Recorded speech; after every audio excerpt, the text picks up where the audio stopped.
दूसरी जानिब मुल्क में नाजरीन कानून के नाम लेवा खुद लाकानूनियत का शिकार दिखाई देते हैं। कौन फरियाद करे और किससे करे? पिछले कुछ महीनों से तमाशा है, रोज देख रहे हैं और सोच रहे हैं कि वाकई मुल्क में कोई कानून मौजूद भी है। अब से कुछ दिन पहले तहरीक इंसाफ के मरकजी रहनुमा और साबिक वजीर इत्तलात फवाद चौधरी जिन तंजीम की जान कहा जाए तो शायद ज्यादा मौजू होगा। इलेक्शन कमीशन के खिलाफ सिर्फ एक मुंशी जैसा लफ्ज इस्तेमाल करने पर उन्हें गिरफ्तार किया जाता है और यहां तक तो बात किसी हद तक काबिल कबूल थी, मगर गिरफ्तारी के बाद से लाहौर और इस्लामाबाद पुलिस उनके साथ जो सलूक रवा रखे हुए है, हर तबके फिक्र की जानिब से मुसलसल तबसरे किए जा रहे हैं कि उनके साथ पुलिस के रद्द-ए-अमल में मगर फिर भी कोई फर्क नहीं आया है। सवाल यह है कि किस कानून के तहत एक सियासी रहनुमा के साथ दहशतगर्दों जैसा सलूक रवा रखा है। इसी पे बात करेंगे। हिबा फवाद चौधरी साहबा हमारे साथ मौजूद हैं जो कि अहलिया फवाद चौधरी साहब की, उनसे बात करते हैं। Thank you so very much Hiba साहबा। आई नो कि आप इस वक्त लीगल टीम के साथ भी और बहुत ज्यादा मसरूफ है, लेकिन उसके बावजूद और मैं आपकी परेशानी भी समझ सकती हूँ,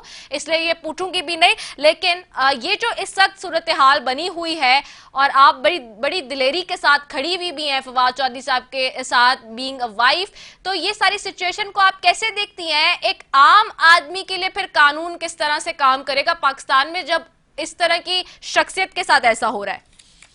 जी बिस्मिल्लाहिर्रहमानिर्रहीम, thank you so much for taking me on the show.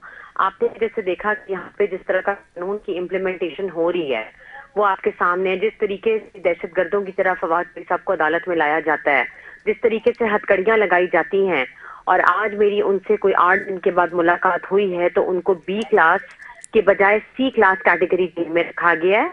वो बिल्कुल इसके मुस्तहिक नहीं है। उनको गवर्नमेंट ने उनकी एप्लीकेशन रिजेक्ट की है कि उनको बी क्लास नहीं दी जाएगी। सारे पार्लियामेंटेरियंस और सबसे पहले वो सुप्रीम कोर्ट के लॉयर हैं और उनको जो भी जेल लॉज के तहत और जो भी सब जेल के तहत उनके जो हकूक हैं वो उनको मिलने चाहिए। और ये कोई तरीका नहीं है, हम पाकिस्तान में हैं, ये कोई बनाना रिपब्लिक नहीं है जिस तरह का रवैया इख्तियार करी है गवर्नमेंट उनके खिलाफ। अच्छा मैं ये भी जानना चाहूंगी वो कौन से अवामिल हैं आप समझती हैं कि जिनकी शय पर पुलिस और इदारे अदालती अहकामात के बावजूद फवाद चौधरी साहब को आप लोगों से ना मिलने देते हैं और फिर कपड़ा हटाने की भी बात की जाती है, उनसे इस तरह का सख्त रवैया जो है वो रखा हुआ है? नहीं जी, मैं किसी का नाम नहीं लूंगी। अभी मैं उन्हीं का नाम लूंगी जिन्होंने केस रजिस्टर कराया है जी, क्योंकि मैं इस तरह की कोई भी मैं किसी भी पार्टी को या किसी भी महकमे को मैं तनकीद का निशाना नहीं बनाऊंगी। लेकिन आपने देखा कि जो हथकंडे इस्तेमाल कर रही है स्टेट इज द वन ना, जो कि इस वक्त फाइल की हुई है जिसने फवाद के खिलाफ FIR जो आके लड़ रहे हैं, स्टेट एंड ECP बोथ। तो ECP एक रियासत नहीं है जिस तरीके से वो आके चीजों में वो कर रहे हैं। बहरहाल अगर फवाद साहब ने बयान गलत दिया है तो जी वो उनको केस लॉ के तहत हम उसको लड़ेंगे और इंशाल्लाह हमारे जो मेरे जो एटलीस्ट जो स्पिरिट है वो बिल्कुल हाई है। मैं डरने वालों में से नहीं हूँ। आप तोड़ें हम और मजबूत होंगे। अच्छा बस लास्टली ये बता दीजिएगा कि जमानत के हवाले से अब क्या मामलात हैं? और आज आयुष साहब नहीं पेश हुए। उन्होंने कहा जी मैं बीमार हूँ। 8 बजे से हम अदालत में खड़े हुए हैं। 2 बजे पेशी जी, 2 बजे फिर अनाउंस हुआ 12 बजे की जी कल 2 बजे सुनी जाएगी। Let's hope for the best कि क्या होता है जी। Let's hope for the best.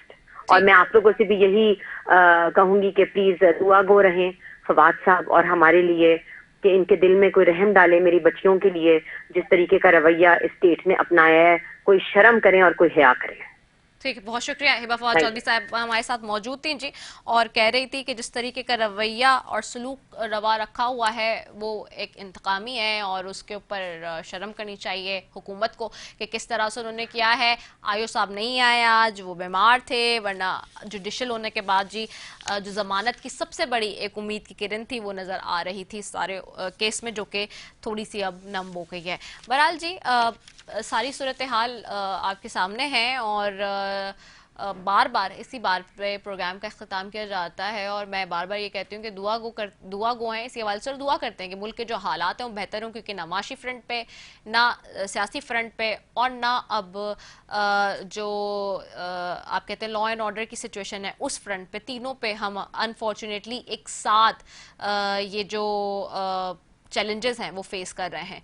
तो अगर ये तीनों चीज़ें ठीक नहीं होंगी तो फिर मुल्क किस तरफ मजीद जा सकता है? This is a very big question. इसी के साथ जी अपनी मेज़बान रज़ा शफीक को दीजिए इजाज़त। पाकिस्तान जिंदाबाद।